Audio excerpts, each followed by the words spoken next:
Hi, welcome to the walkthrough for the respiratory system. We're using your lab guide on the respiratory anatomy that you can find in the Connect system. We're going to start with the midsagittal section of the head and starting with air that comes in through the nose. The nares are the openings of the nose, and air will flow through here and pass by each of these conchi, that is plural. Each individual one is called a concha. So you have a superior, a middle, and an inferior. All of these structures are lined with epithelial tissue. Air is going to pass around them and between them through meatuses before it will pass through the posterior aperture. Posterior aperture is just an opening. And then it's going to enter into the nasopharynx. So that's this space right here. In this space, we can see the opening for the auditory canal.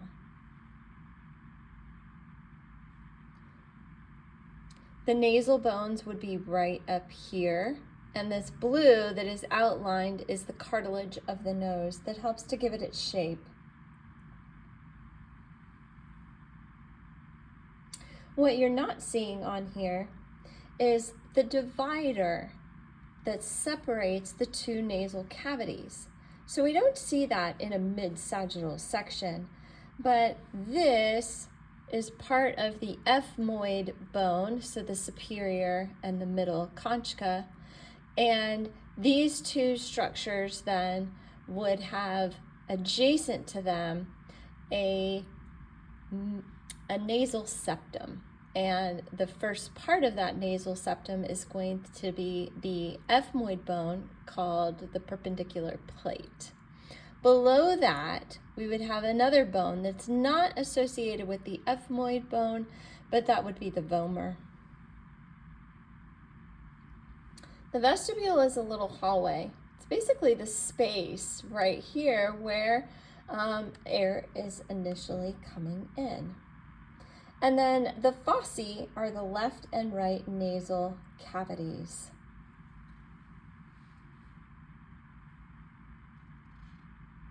I'm going to continue with this particular model so that we can describe some of the other structures.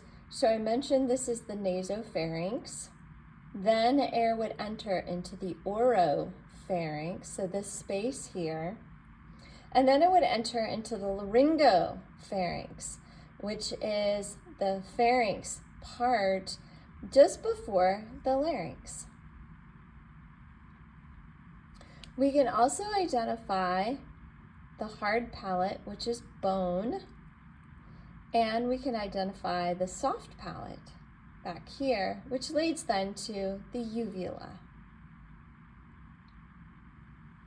The hyoid bone right here connects multiple muscles of the tongue, but it also connects many muscles that extend into the suprahyoid group and even a few that are in the infrahyoid group.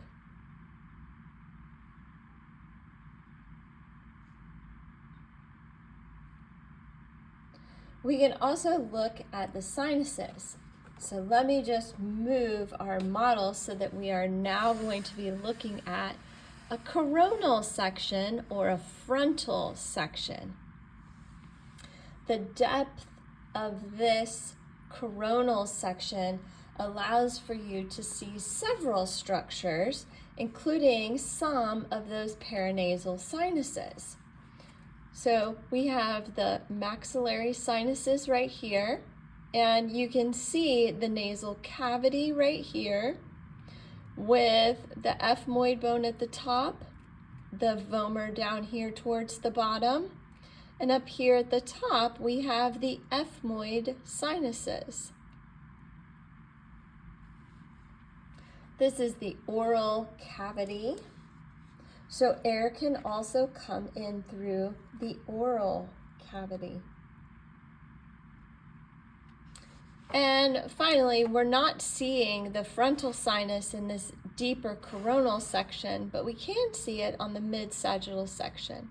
So we see the frontal sinus right here and the sphenoid sinus right here.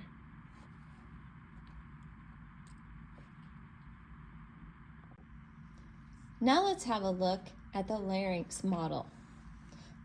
I want to point out the bony structure up here at the top, which is the hyoid bone. There are many muscles above it in the suprahyoid group that will attach to this bone, as well as several muscles in the infrahyoid group. One of them is shown here. This is the thyrohyoid muscle. So when this contracts, it pulls the larynx up and allows for you to make high notes. The other muscle that is shown here is a pharyngeal constrictor. These muscles are not on your lab guide. So we've got a couple of cartilages that we can look at here. First, the most predominant one is the thyroid cartilage of the larynx. And in males, we have a pretty predominant protrusion called the laryngeal prominence. This becomes enlarged during puberty and continues so because it's under the influence of testosterone. Just below the thyroid cartilage, we find our first cartilage, which is the cricoid cartilage. So between this cartilage, there are a couple of ligaments, one of which I've already mentioned, which is the cricotracheal ligament, and this is where we can make an incision to insert a trach tube. So it gets its name because it's attached to that cricoid cartilage and to the tracheal cartilaginous rings. So this is where the trachea starts. I'm going to turn this around and we're going to look at the posterior view. One thing you've probably seen is the epiglottis. So the epiglottis is a cartilaginous flap that will close down over top of the trachea and the vocal cords in order to protect them during swallowing. The space in here and between the vocal cords is called the glottis. The vocal cords are manipulated by intrinsic muscles.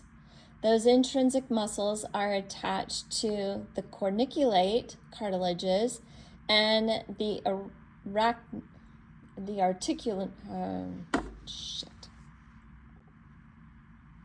On the posterior side, we can see the epiglottis.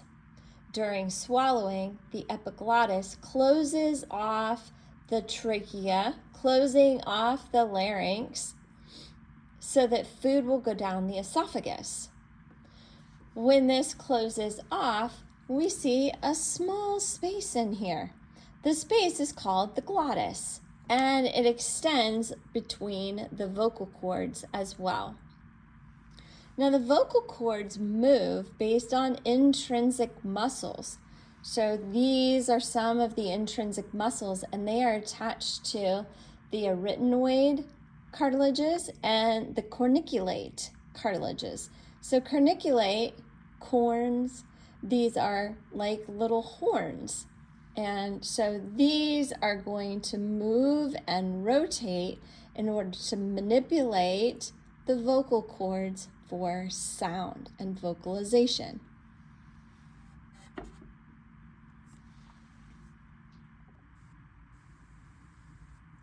Air moves into the nose or the mouth or both, and it moves down through the pharynx. From the pharynx, it's going to enter into the trachea, and then the trachea is going to branch into the bronchi. air will then enter into the lungs. The left lung has a superior and inferior lobe with a notch called the cardiac impression for the heart. The right has a superior lobe, middle lobe, and an inferior lobe. This whole cavity is called the thoracic cavity, and it's separated from the abdominal cavity by the diaphragm. The diaphragm is the primary mover of respiration.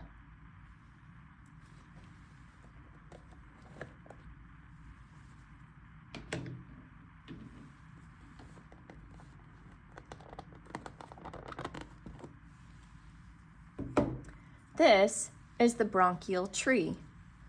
So the trachea bifurcates or divides in two into the primary or main bronchus. So this is the main bronchus for the left. This is the main bronchus for the right.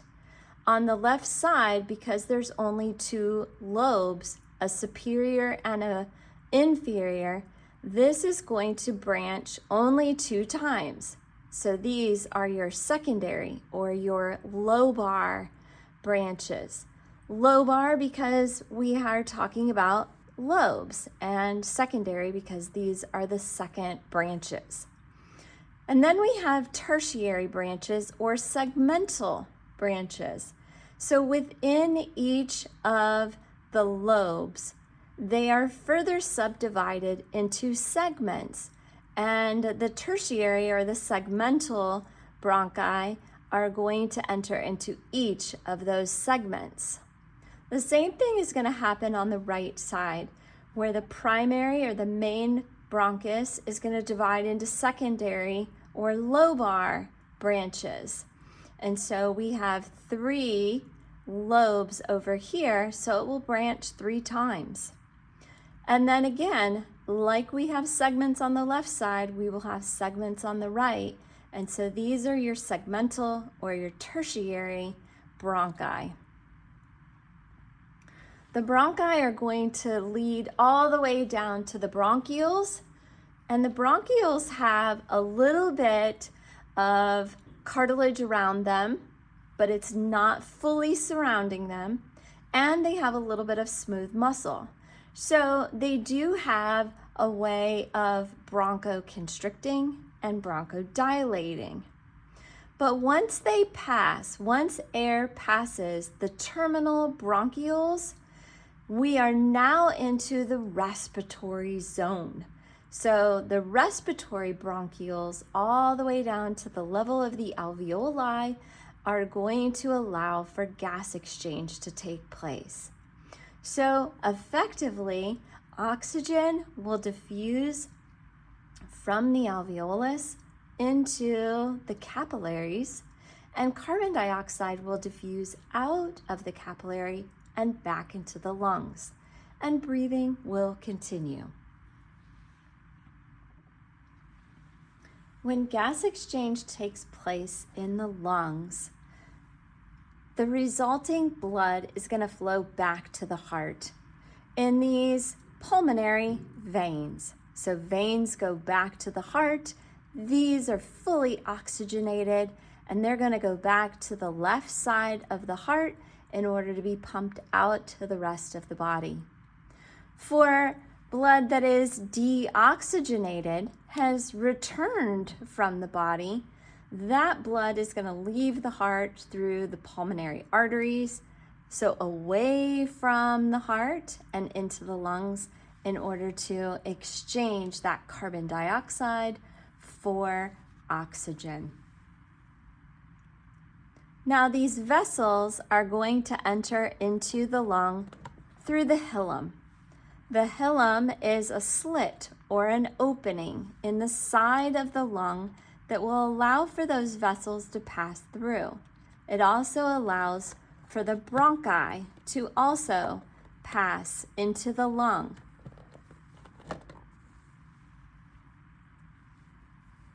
Those hilum, or the hilum, is on the medial, steinal, surface of the lung. So this here.